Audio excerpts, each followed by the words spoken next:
America की एक संघीय अपील कोर्ट से राष्ट्रपति डोनाल्ड ट्रंप को टैरिफ वसूलना जारी रखने की अनुमति दे दी गई है।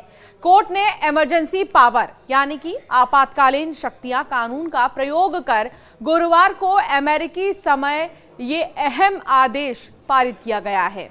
ट्रंप प्रशासन ने सरकार की आर्थिक नीतियों के बड़े हिस्से को रद्द करने के खिलाफ अपील की थी।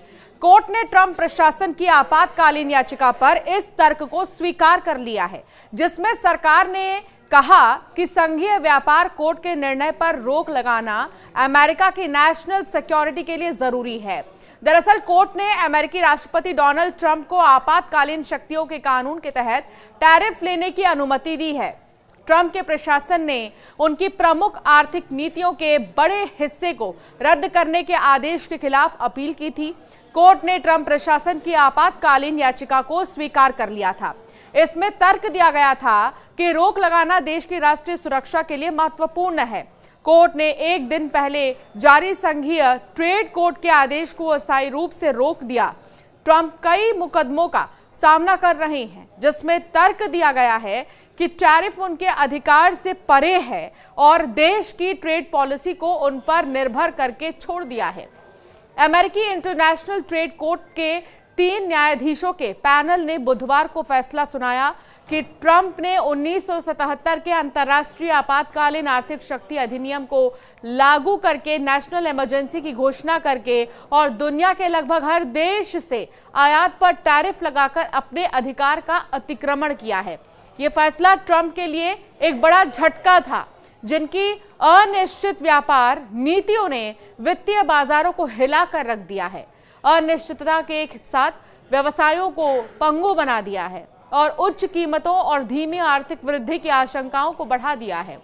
इससे पहले यूएस इंटरनेशनल ट्रेड कोर्ट ने अपने फैसले में कहा था कि राष्ट्रपति ट्रंप ने टैरिफ लगाने में अपने अधिकार का अतिक्रमण किया है। ट्रेड कोर्ट ने अधिकांश टैरिफ को तत्काल रोकने का आदेश दिया था, जिसमें लिबरेशन डे टैरिफ और कनाडा, मेक्सिको और चीन के आयात पर लगाए गए टैरिफ भी शामिल थे। इस बीच व्हाइट हाउस के ट्रेड एडवाइजर पीटर नवारो ने गुरुवार को कहा है कि यदि ट्रंप प्रशासन अपनी ट्रेड पॉलिसी से जुड़ा ये कानूनी लड़ाई हार भी जाते हैं तो वो टैरिफ लगाने के अन्य तरीकों पर विचार करेगा। व्हाइट हाउस में पत्रकारों से बात करते हुए नवारो ने इस बात पर जोर दिया है कि अमेरिकी टैरिफ वर्तमान में न्यायालय द्वारा जारी स्थगन के कारण प्रभावी है। साथ ही ट्रंप प्रशासन की अन्य देशों के साथ ट्रेड और टैरिफ को लेकर बातचीत चल रही है। कुल मिलाकर अब अगर देखें तो अपील कोर्ट ने अपने निर्णय के पक्ष में कोई राय या विस्तृत तर्क नहीं दिया, बल्कि वादियों को 5 जून तक और ट्रंप प्रशासन को इस मामले में 9 जून तक जवाब देने का निर्देश दिया है। अपील कोर्ट के इस निर्णय से राष्ट्रपति ट्रंप द्वारा इमरजेंसी पावर्स लॉ के तहत लगाए गए टैरिफ अस्थायी रूप से बहाल हो गए हैं।